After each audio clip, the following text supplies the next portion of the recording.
session hall. You know, over the last couple of days, I don't know how the band. to welcome and greet everybody because I cannot say good morning or can say good afternoon or good evening. And I cannot, and that's true, because every day, for some people, this day is not good. For some people, this day is the last one. I speak today now about my citizens of Ukraine who are defending, by paying the ultimate price, they defending freedom. I'm very happy that what I've seen here now and heard here now, I'm very glad to sense this mood. The unifying mood. I'm happy that we have unified today, all of you, all the countries of the European Union. But I did not know, but this is the price that we'll have to pay. And it's a tragedy for me, a tragedy for every Ukrainian, tragedy for our state. I mean, this high price, very high price. Thousands of people who were killed.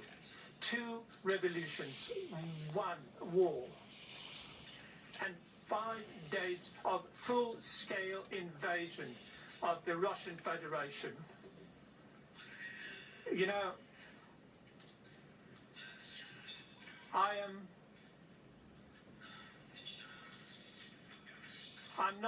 don't read off the paper, off the sheet, because the paper phase in the life of my country has ended. Now we're dealing with reality. We're dealing with killed people, real life, you know. And you know, I believe that today we're giving lives for values, for rights, for freedom, for the desire to be equal as much as you are. We are giving away our best people, the strongest ones, the most value-based ones. Ukrainians are incredible. And very often we love to say that we'll win over everyone. And I'm very happy that you are not only talking about it, but you can see that. And we will overcome everyone. And I'm sure, I'm convinced, there is an expression, Ukrainian choice, European choice of Ukraine. That's what we're striving for, and that's what we're going to, and we went to. So I would like to hear that from you to us, we could hear the Ukrainian choice for Europe from you. I have some time off here because we have breaks between the missile strikes and bombardments. And this morning was a very tragic one for us. 2 cruise missiles hit Kharkiv, the city which is located to the borders of the Russian Federation. There were always many Russians there, and they're always friendly. There were warm relations there. More than 20 universities are there. It's the city that has the largest number of universities in our country. The youth is bright, smart there. The people who gathered there all the time and was gathering there all the time for celebrating all celebrations on the largest square in our country, the Freedom Square. And this is the largest square in Europe, and that's true. This is called the Freedom Square. Can you imagine this morning 2 cruise missiles hit this Freedom Square, dozens of killed ones. This is the price of freedom. We are fighting just for our land and for our freedom. Despite the fact that all large cities of our country are now blocked, Nobody is going to enter and intervene with our freedom and country. And believe you me, every square up to date, no matter what it's called, it's going to be called, as today, Freedom Square in every city of our country. Nobody's going to break us. We're strong. We're Ukrainians. We have a desire to see our children alive. I think it's a fair one. Yesterday, 16 children were killed. Again and again, President Putin is going to say that is some kind of operation and we are hitting a military infrastructure. Where are our children? What kind of military factories do they work at? What tanks are they going with? Or launching cruise missiles? He killed 16 people just yesterday.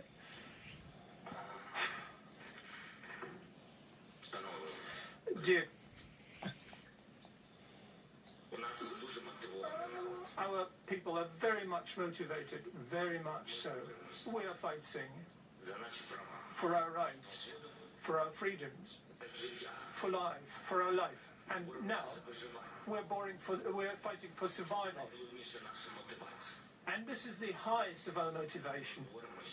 But we are fighting also to be equal members of Europe. I believe that today we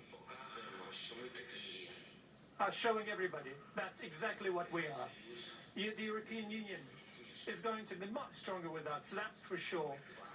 Without you, Ukraine is going to be lonely, lonesome.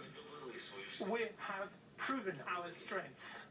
We have proven that as at a minimum, we are exactly the same as you are. So do prove that you are with us. Do prove that you will not let us go. Do prove that you indeed are Europeans. And then life will win over death and light will win over darkness. Glory be to Ukraine.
Oh, what a moment that was. Vladimir Zelensky raising his fist, speaking to the European Parliament, thanking them for their unity, but talking about the sacrifice of the Ukrainian people. The missile attack on Kharkiv up here that he says has killed dozens of Ukrainian civilians in Freedom Square in Kharkiv. He says every square in Ukraine right now should be called Freedom Square.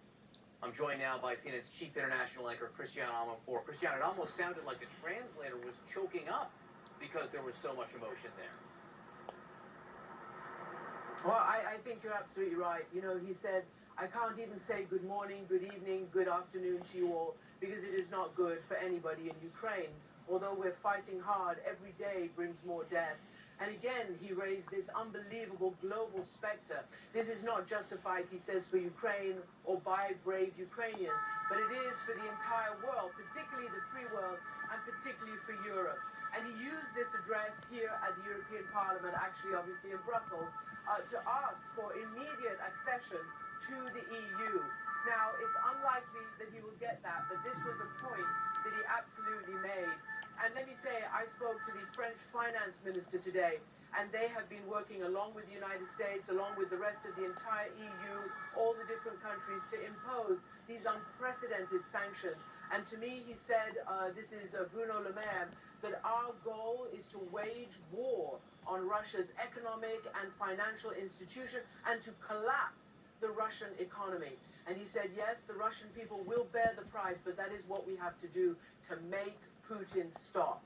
And this is what they're doing right now, and we have seen so much change in Europe almost overnight in the few days since Russia did invade Ukraine. And again, Zelensky today saying that we have suffered 2 revolutions, we've suffered a war, and now 5 and now 6 days of a massive Russian invasion. And as you know, because US intelligence has been reporting this, as he speaks, satellite imagery shows some 40 miles, maybe it's even more now, of armored Russian columns, tanks, armored vehicles, artillery, and the like. And we know that the civilian population in Kharkiv, close to the Russian border, has been pounded.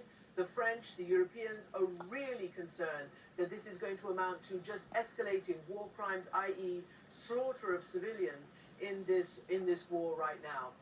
Back to you, John. Christian, there was something of a metaphor in all this. You saw the bearded Ukrainian leader in a T-shirt in the midst of a war speaking to the people in dress suits in the European Parliament. And yes, there has been remarkable European unity. And yes, they have taken economic actions. But when you see that juxtaposition, it makes you wonder, is it enough? Can it be enough to save that bearded man from the Russian onslaught? You know, he's in his presidential palace, and he's not wearing just any T-shirt. He's wearing military outfits, so to speak. The T-shirt in the green of the military.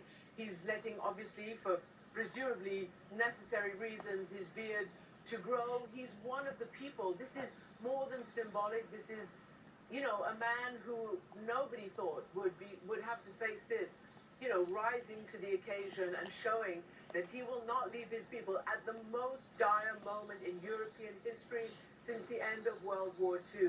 I mean, we haven't seen this kind of thing in Europe since the 1940s. It is extraordinary what's happening. And as this brave president does that in an encircled and perhaps soon to be besieged capital city, you have the Russian foreign minister talking to the UN in the safety of his, you know, foreign ministry in Moscow, and lying again about who Zelensky is, calling him a neo-Nazi, calling the regime there a bunch of drug addicts and neo-fascists, saying that we had to do this. Why? Because the people of Donbass, the Russian separatists, he said, were somehow not being allowed to speak Russian. Seriously? That is the level of the disconnect of what's going on right now.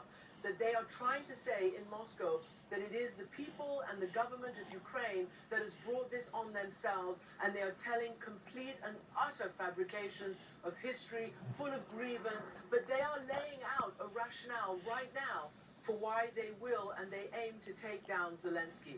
And another very frightening thing, yesterday, as you know, President Macron of France spoke to President Putin, and he also spoke to President Zelensky. This was ahead of these so-called talks that took place on the Belarusian border, with the sword of Damocles over these negotiators, with a nuclear threat over these negotiators, on the border of a country that has now become a vassal and potentially soon to be a nuclear-armed vassal of Russia, i.e. Belarus, after the weekend referendum. Anyway, the important thing is that Macron demanded, pleaded, asked, tried to cajole Putin into an immediate ceasefire and to get him to stop targeting civilian infrastructure and ordinary people. And Putin said yes, yes, yes, not to the ceasefire, but to the targeting request. And of course, he has not done that. Is that a surprise? No. But worse, Putin is not changing or bending. He has told Macron, as far as we can gather from sources very close, that he demands that his demands are met, that he demands that the entire European security order is rewritten according to the letter that he sent to the United States and NATO in December, that he demands that the annexation of Crimea is recognized, that he demands that it be recognized. So he is not bending. And this is very frightening, because most military analysts believe that, yes, he's had these setbacks over the last 6 days, and they are remarkable to consider this country has been able to stand up and keep them back for a moment, but that he will up the ante and that he is unafraid of bombarding and killing civilians. Remember Grozny, remember Aleppo. This is Putin and his war machine. Civilians all the way. That's how they do it. That's how they try to win. And it is something that is going to be very difficult for the world to tolerate. And that is what Vladimir Zelensky is standing up in the face of, speaking to the European Parliament. Christiane Amanpour, thank you so much. And New Day continues right now.